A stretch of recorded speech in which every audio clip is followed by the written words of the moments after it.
এখানে ব্যারিকেড দেওয়া আছে তো, এখানে ব্যারিকেড দেওয়া আছে তো, পুলিশ লেখা আছে।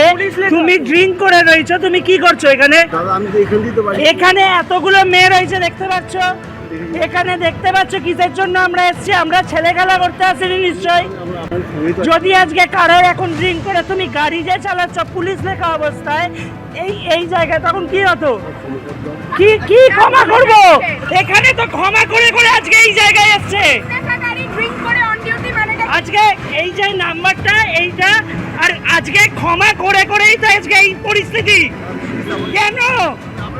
কিসের জন্য? কিসের জন্য? স্যার আপনারা কিছু বলুন, আপনারা কিছু বলুন। না আপনি ড্রিঙ্ক করে কি করে নেই? না স্যার বলুন, দাঁড়ান আপনি কি বলছেন? উনি ড্রিঙ্ক করে মেরে দিচ্ছিল। আপনি সেটা দেখুন, আমরা সেটা বলছি। বাহ বাহ,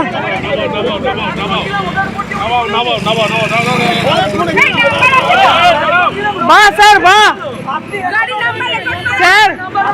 স্যার আমরা বিচার চাই, আর কিচ্ছু না স্যার। আমরা কি আপনাদেরকে চেঁচাবো না কিছু করবো? একটা বিচারটা দিন সবার সামনে। স্যার আপনি ছেড়ে দিলেনটা কেন? এইগুলো আপনাদের পাশেই বসেছিল, পুলিশ লেখা আছে ওখানে, আপনাদের দোষ। এই হচ্ছে বলুন স্যার, আজকে যদি আমরা ড্রিঙ্ক করে চালাই আপনারা ছেড়ে দেবেন? কেন করছেন? আইনের পথে রাখুন।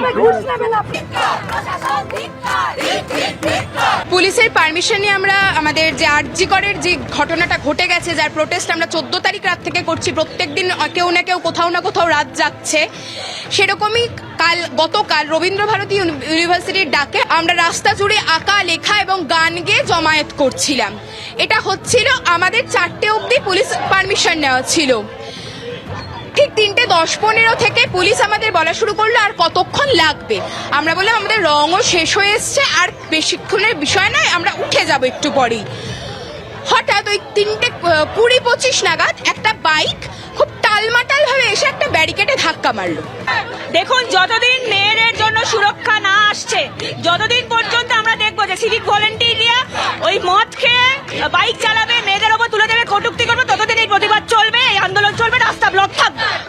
আমরা এখানে কর্মসূচি নিয়েছিলাম, যেখানে আমরা ছবি আঁকছিলাম।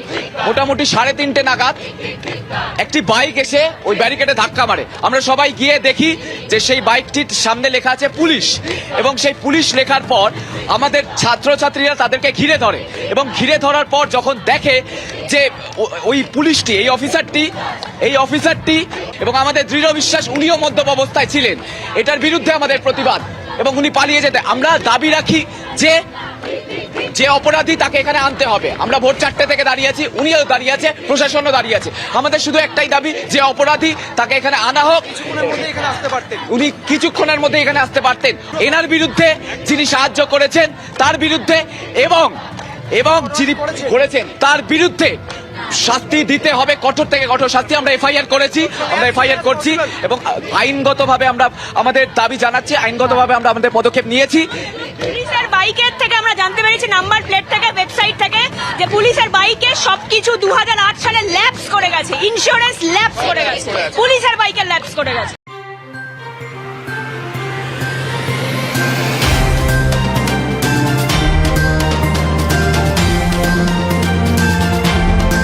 চেতনা বার্তা জেগে থাকে, জাগিয়ে রাখে।